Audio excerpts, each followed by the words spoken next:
নমস্কাৰ এই মুহূৰ্তত দিবলৈ লৈছো আজিৰ ৰাতিপুৱাৰ বহুকেইটা গুৰুত্বপূৰ্ণ খবৰ আজি হৈছে 23 নৱেম্বৰ আৰু এই ধৰণৰ খবৰসমূহ নিতৌ চাবৰ বাবে চেনেলটো সাবস্ক্ৰাইব কৰি ভিডিঅ'টোত এটাকৈ লাইক কৰি দিব তেন্তে আহক দৰ্শকসকল ৰাতিপুৱাৰ খবৰকেইটা আৰম্ভ কৰোঁ আজি ৰাতিপুৱাৰ প্ৰথমটো খবৰ হৈছে এটা ডাঙৰ খবৰ এই মুহূৰ্তত জনাই আছো ৰাজ্যত জুকাৰি যোৱা ভয়ংকৰ হত্যাকাণ্ড আমি পুনৰবাৰ জনাই আছো ৰাজ্যত জুকাৰি যোৱা ভয়ংকৰ হত্যাকাণ্ড একেটা পৰিয়ালৰ 4 জনক হত্যা কৰিলে সুকা অস্ত্ৰৰে হত্যা কৰি দুৰ্বৃত্তৰ পলায়ন ঘটনাস্থলীত উপস্থিত হৈছে আৰক্ষীৰ বৃহৎ দল বৰ্তমানলৈকে জানিব পৰা হোৱা নাই হত্যাকাণ্ডৰ মূল কাৰণ নিহত হৈছে ঘনোদ্ধৰ সৰকাৰ জয়াস্মিতি সৰকাৰ আৰু এই ঘটনাস্থান হৈছে নোয়াগাঁও জিলাত আজি ৰাতিপুৱাৰ পৰৱৰ্তী খবৰটো হৈছে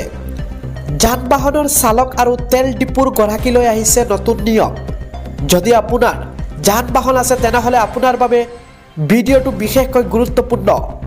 এইবাৰ প্ৰশাসনে জাৰি কৰিছে জৰুৰী নিৰ্দেশনা হেলমেট থাকিলেহে পাব বাইক স্কুটাৰৰ গৰাকীয়ে পেট্ৰল 4 চকীয়া বাহনৰ গৰাকীয়ে সিট বেল্ট পৰিধান কৰাটো বাধ্যতামূলক প্ৰতিটো তেল ডিপুৰ গৰাকীয়ে তেল ডিপুত লগাব লাগিব চিচিটিভিত স্পষ্টকৈ থাকিব লাগিব ক্ৰেতাৰ ভিডিঅ' আইন উলংঘনকাৰীৰ বিৰুদ্ধে লোৱা হ'ব বিহিত ব্যৱস্থা তেল ডিপুৰ গৰাকীৰ বাবে চিচিটিভি লগাবলৈ বান্ধি দিলে 10 দিনৰ সময়সীমা আৰু এয়া হৈছে কামৰূপ জিলা প্ৰশাসনে বান্ধি দিছে এই নতুন নিৰ্দেশনা আজি ৰাতিপুৱাৰ পৰৱৰ্তী খবৰটো হৈছে কৰিমগঞ্জৰ নাম সলনি কৰাৰ বাবে মুখ্যমন্ত্ৰীৰো নতুন নাম দিলে অখিল গগৈয়ে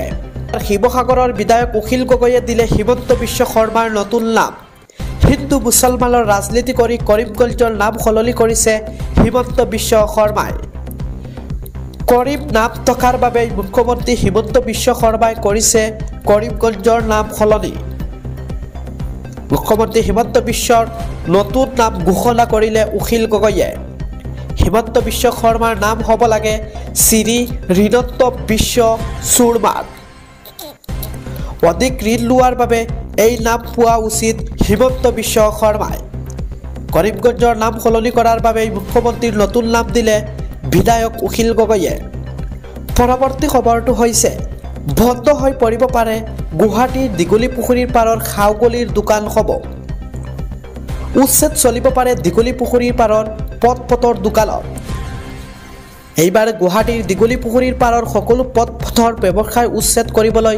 তৎপৰ হৈ পৰিছে চৰকাৰ পৰ্যটন উন্নয়ন নিগমে গুৱাহাটী পৌৰ নিগমলৈ প্ৰেৰণ কৰিলে পত্ৰ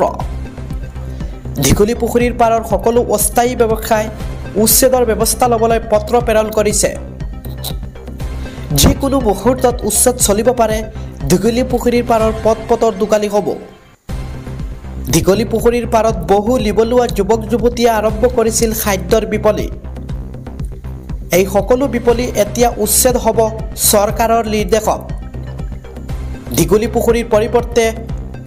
পাৰিলে আন স্থানত এই ব্যৱসায়ৰ ব্যৱস্থা কৰিবলৈ পত্ৰ বন্ধ হৈ পৰিব শীঘ্ৰেই দীঘলী পুখুৰীৰ পাৰৰ খাওগলিৰ দোকান হ'ব আজি ৰাতিপুৱাৰ আন এটা খবৰ হৈছে ৰাজ্যত বাছ চালকৰ দৌৰাত্মৰ ফলত ভয়ংকৰ ঘটনা দুৰ্ঘটনাত একেলগে পিতৃকন্যাৰ কৰুণ মৃত্যু বাছ ট্ৰেইলাৰ আৰু বাইকৰ প্ৰচণ্ড সংঘৰ্ষ তিতাতে নিহত হৈছে শিক্ষক লাছিৰ আহমেদৰ কন্যা শাহনাজ আহমেদৰো মৃত্যু কন্যাক বিদ্যালয়লৈ থ'বলৈ আৰু নিজেও স্কুললৈ গৈ আছিল নাছিৰ আহমেদ ঘটনাস্থান বগাইগাঁৱৰ থালগুৰি নিত্য বজাৰত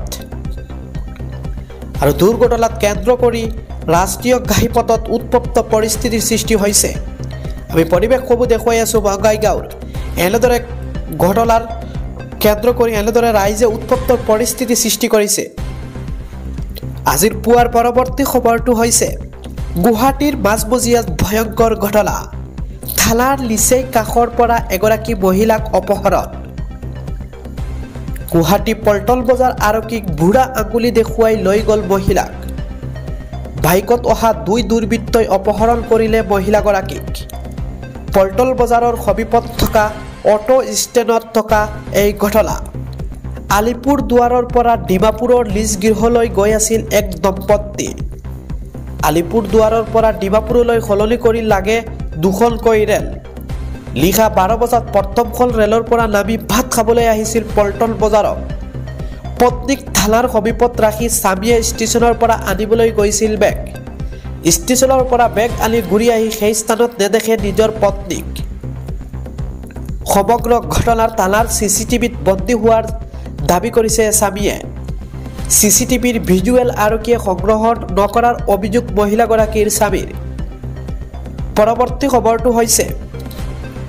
এইজনলৈ লক্ষ্য কৰক মাৰাত্মক ড্ৰাগছ বেহাত এইবাৰ নামিল শিক্ষক ড্ৰাগছৰ সৰবৰাহত জড়িত শ্ৰীভূমি জিলাৰ শিক্ষক গ্ৰেপ্তাৰ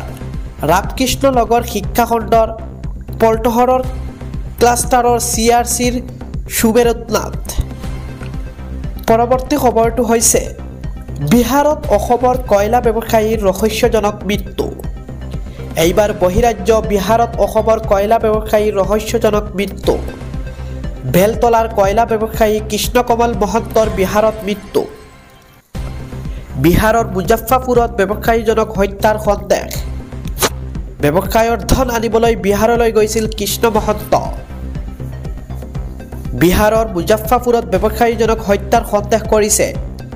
ব্যৱসায়ৰ ধন আনিবলৈ গৈছিল বিহাৰলৈ কৃষ্ণ মহন্ত ভাবলগীয়া ধন আনিবলৈ বিহাৰলৈ গৈছিল ব্যৱসায়ীজন বুধবাৰে প্ৰাপ্তৰ ভ্ৰমণৰ বাবে ওলাই গৈছিল ব্যৱসায়ী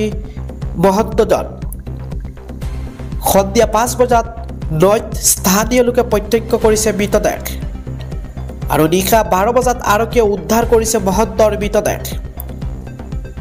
যোৱা 28 অক্টোবৰৰ পৰা অতিথি নামৰ হোটেলত আছিল মহন্ত আৰু পুৱা 8 বজাত মহন্তৰ পুত্ৰই বিচাৰিছিল ফোনেৰে যোগাযোগ কৰিবলৈ